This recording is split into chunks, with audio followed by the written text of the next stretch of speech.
quiz board se thin mo cm thin tan amo cm le tur se nei I powerpoint hen cm sign kan ya hi in man du chuan in nakina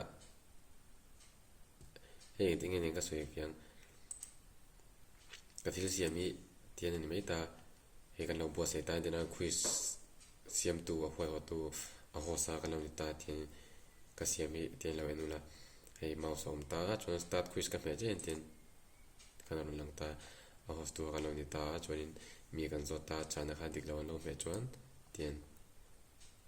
alo senta adikan chan chuan alo hring tin he ke ma cm ni YouTube tutorial kan thau ne ke pon ma se cm thiam lo mo kanom takin tian a template he in man te turin video description a le comment a hanglo danga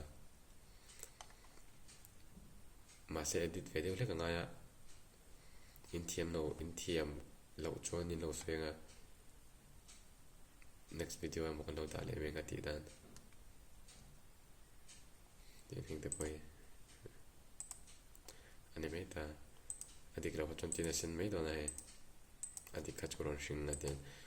le ma dit video le nga ya khoi thang video le ko joni thiam no me te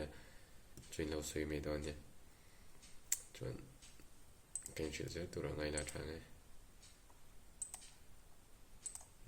thank you